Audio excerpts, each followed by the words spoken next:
I've been carrying something for 23 years. It doesn't get lighter. People say time heals. People say guilt fades. People are wrong. My wife died believing a lie. I told her on our wedding night, and I've spent every day since watching that lie do things I never imagined it could do. Her name was Claire. She passed away 4 years ago. Cancer. Quick and brutal and completely indifferent to the fact that I still had things I needed to say to her. Things I'd been planning to say for 2 decades but kept putting off. Because the timing was never right. The timing was never going to be right. I knew that. I always knew that.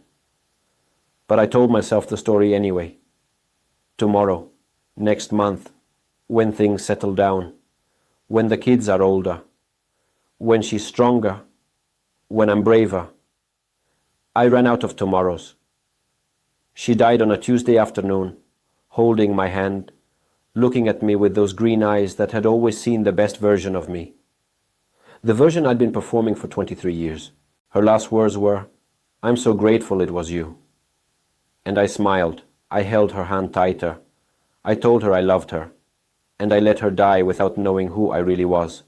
This is the thing I did. This is what I've been carrying. 3 weeks before our wedding, I slept with her sister. Not an affair. Not a relationship. One night.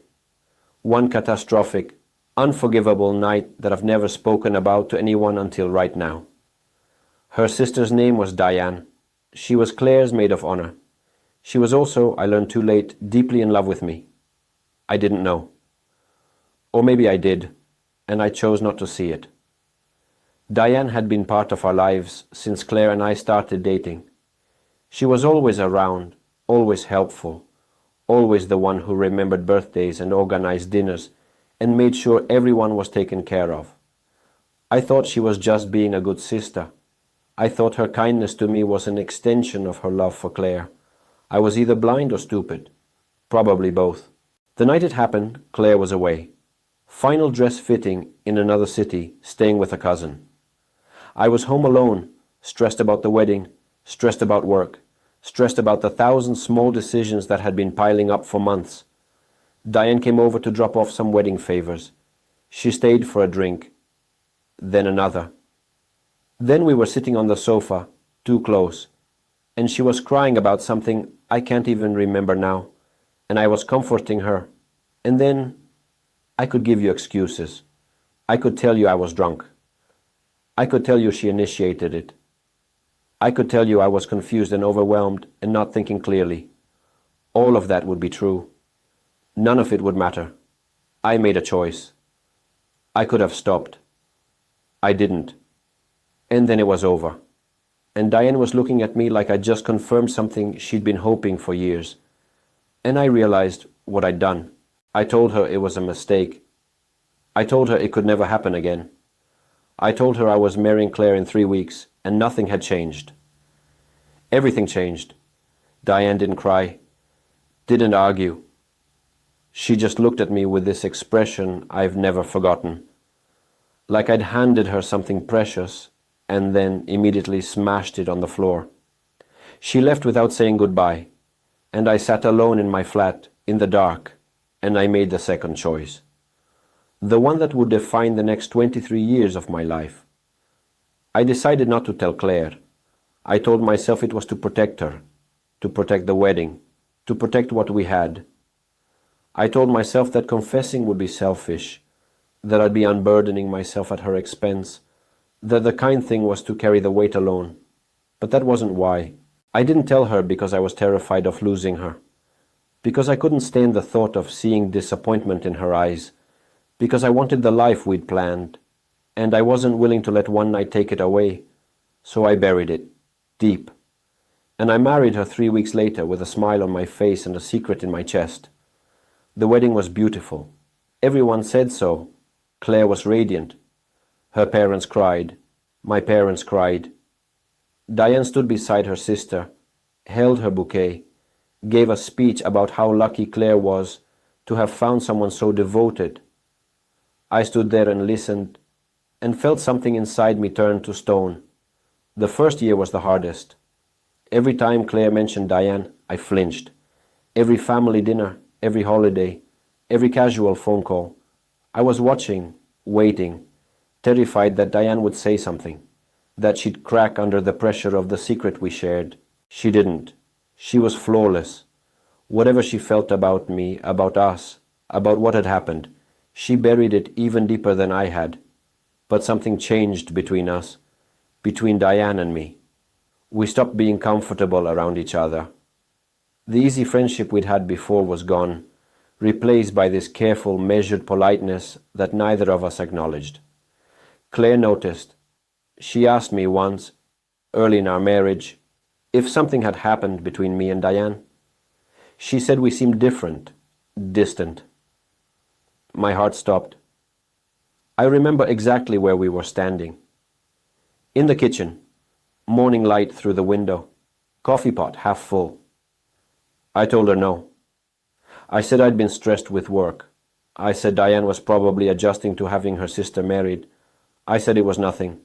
Claire believed me. Why wouldn't she? I was her husband. She trusted me. She trusted me completely. And I used that trust to lie to her face. Years passed. We had children. 2 boys, Thomas and James, now 21 and 18. We built a life.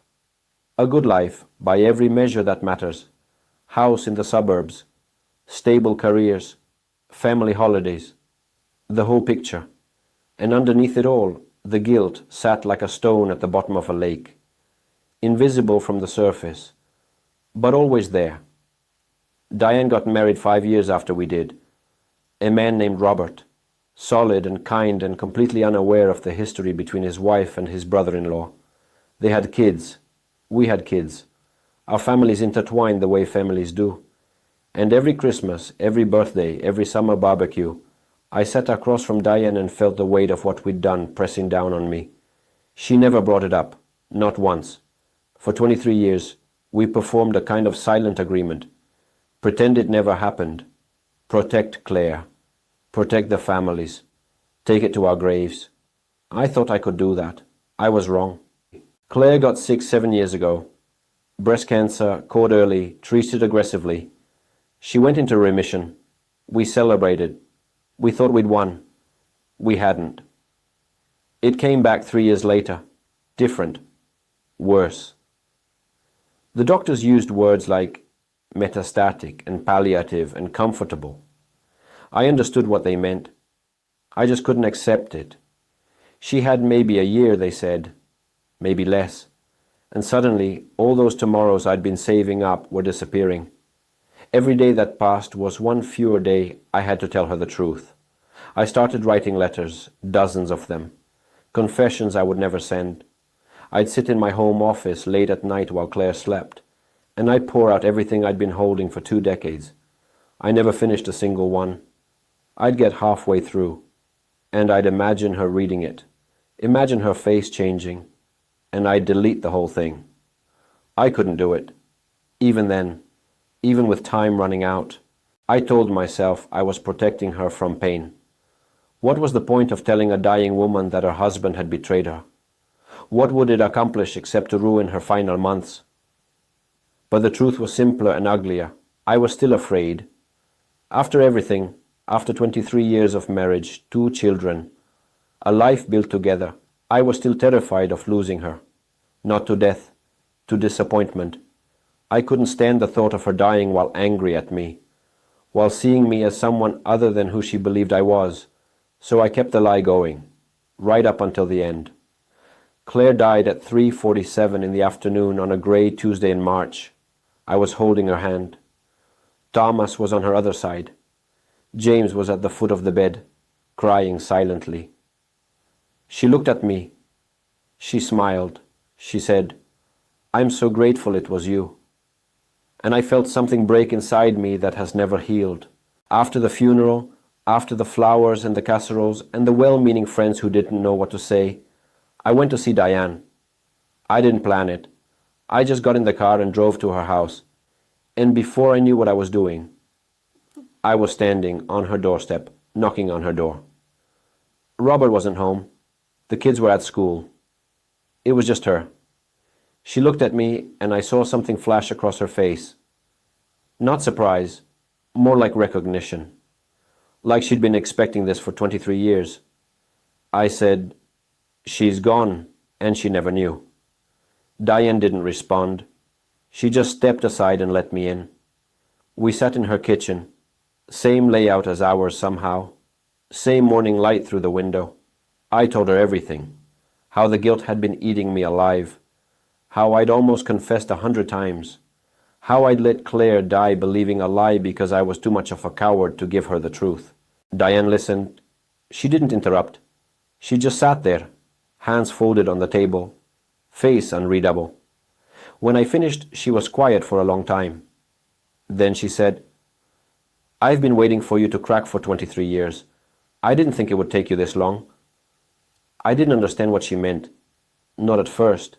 She told me that she'd wanted to confess hundreds of times, that the weight of it had almost destroyed her marriage, her relationship with Claire, her sense of herself, that there were nights she'd lie awake next to Robert and feel like a fraud, but she hadn't said anything, for the same reasons I hadn't: fear, self-preservation, the desperate hope that silence could erase what had happened.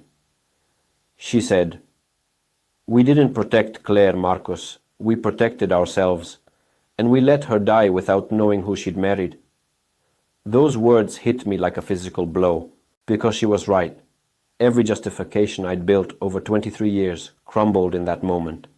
Every story I'd told myself about love and protection and sacrifice. It was all self-serving, all of it. I drove home that night and sat in the dark for hours, thinking about Claire, about what I'd taken from her without her even knowing. The chance to make an informed choice about her own life. That's what the lie really stole. Not just the truth about one night, but her right to decide what to do with that truth. To stay or leave. To forgive or not forgive. To look at me with clear eyes and choose whether I was still the man she wanted. I made that choice for her. For 23 years. I told myself I was protecting her, but I was controlling her reality, controlling who she thought she was married to, controlling the story of her own life, and she never got to rewrite it. 6 months after Claire died, I told my sons, not everything, not yet, but I told them I'd made a mistake before their mother and I got married, a serious mistake that I'd hidden from her, that I'd carried for their entire lives. Thomas, my oldest, just looked at me. He didn't ask what the mistake was. He didn't demand details. He just said, "Did she know? Before she died?" I shook my head. His face changed. Not anger exactly. Something worse. Disappointment. He said, "Then you let her love someone who wasn't real." I've never forgotten that sentence. I'll carry it for the rest of my life. Thomas hasn't spoken to me properly since. He answers my calls. He comes for holidays. But there's a wall now. A distance he maintains carefully. James was more forgiving.